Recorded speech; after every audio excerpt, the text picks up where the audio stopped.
They look like letterboxes, Boris Johnson wrote on Monday. He even compared women who wear them to bank robbers, though he insisted that unlike some states, Britain shouldn't ban the burqa. Johnson should be thrown out of the party at Westminster, this senior Tory Muslim said today. Is his agenda to get more political power? Is he after something which he desires? And if he's using Muslims, the dress code of Muslims, then that is totally wrong.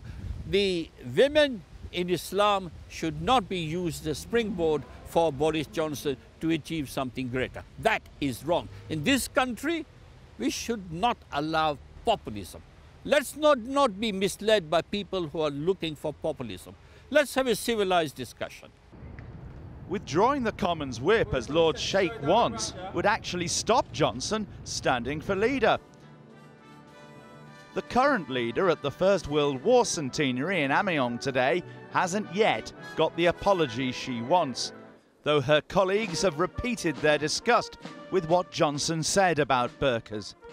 I think it's possible to have this conversation, to engage in this debate without using language that people find offensive. And I think it is our obligation as people in the public eye, Boris is no longer in the government, but he remains in the public eye, for all of us to make sure we use language that doesn't cause offence where it can be avoided. Henley-on-Thames was once Boris Johnson's Westminster seat, not a place with many Muslims. But it was hard to find anyone today giving Johnson their full support. I quite like the guy, to be fair. I'm not sure his remarks are really very good in respect, there are ways of talking about things and maybe he didn't say it quite right. It's rude and offensive, really. Yeah. It's because it's everybody to their own then, isn't it?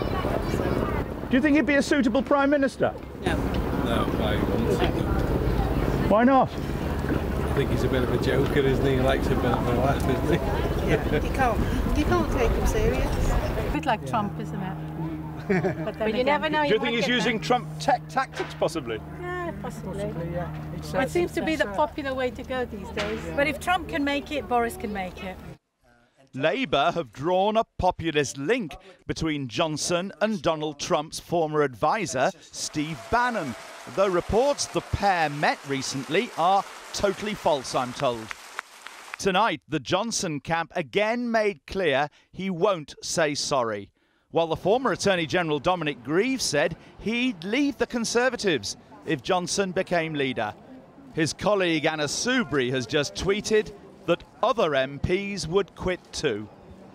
Well, with me now, the Labour MP Rupert Huck and Freddie Gray, Deputy Editor of The Spectator. Freddie Gray, do you feel the Trumpification of British politics here? Well, I never quite know what people mean in Britain when they talk about the Trumpification of British politics. I mean, I think... Shall I tell you what I mean by that? OK, yes. Right, he says something deliberately provocative that yes. he knows will create a reaction.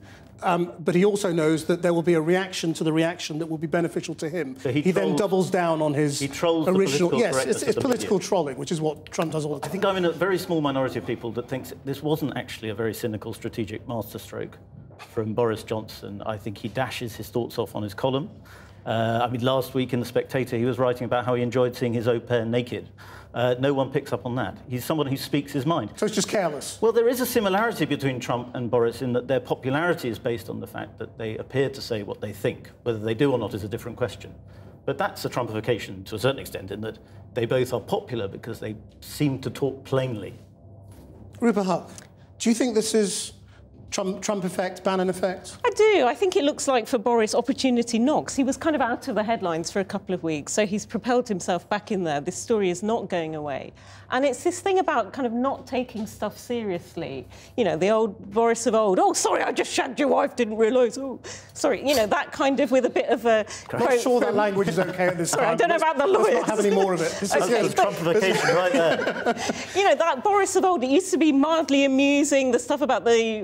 whatever it was, pickaninnies, watermelons, smiles. I mean, it had a disturbing undertone. But I think this was deliberately calculated, actually. And this idea that sort of that you can just brush it off. So is it more fool those who fall for the trap to respond? You know, and should you just ignore there's a difference between this and the previous stuff. Obama is a Kenyan, the EU is Hitler. Because I think he's done this on purpose. And you just said in that report he didn't meet with Bannon. There's counter...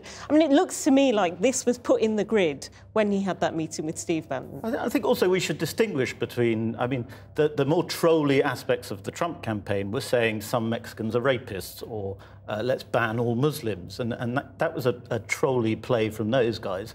But Boris here is taking a liberal position that he supports the right to wear the burqa, but he also wants to be able to say that he finds it silly. And that's not the same as what Trump was doing in 2000. Which would be fine if he just said it's silly. But he didn't. That's the point. He used offensive language that he knows resonates with a lot of people, because a lot of people don't like the burqa. Including a lot of Muslims who say equally, if not more, offensive things about the burqa. Yeah, but I don't think it's about the burqa anymore. This is about him and his naked ambition to get his grubby fingers on the keys of number 10. So he doesn't mind being a disruptor on the way to do you agree that this has become a proxy war now of the leadership, you know, in terms of who's piling in on each side? It certainly has for the Tories, but the Tories don't need any excuse to tear themselves apart over Boris Johnson versus Theresa May. They're going to do that over something, and I suppose they've just jumped on this. And I think there's equal cynicism from the people opposing Boris. But does this damage him or help him?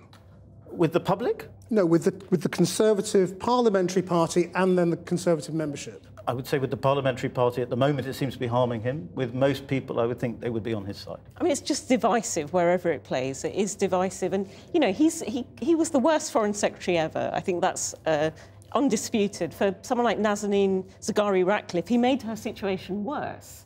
He sort of reconfirmed what the Iranians accused her of. He got her an extended sentence, and the family certainly are furious about that. So this slapdash way of acting, you know, it's not a good look. And it might work for, as you say, playing to the gallery, the right-wing Tory membership, but it's not a good look for the country. Isn't there also an issue here, though, that, you know, all day we've seen Conservative MPs sort of dismissing, supporters of Boris Johnson, dismissing that there's any harm, when the truth is that, you know, there will be kids or adults who now think it's fine to shout letterbox, bank robber at any woman in a burqa.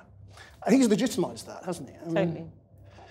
We're in a divided country anyway, post-referendum, and yeah, I think it's normalising racism. Well, I mean, a lot of people think that the burqa is a sexist thing against men and women, and that's a side issue. I mean, it may well be, and that's another debate. The question is offence and abuse, isn't it? That's what Brandon Lewis promised to stamp out: abuse of Muslims in the Conservative Party. Isn't this abuse? I don't think it is abuse in the same sense of shouting at someone in the street. At somebody in the street. He's not shouting. He's not shouting that at the street. I think all election candidates had to sign up to a respect pledge to promise to not undermine other people and blah blah blah. It's out there. It's quite publicly known.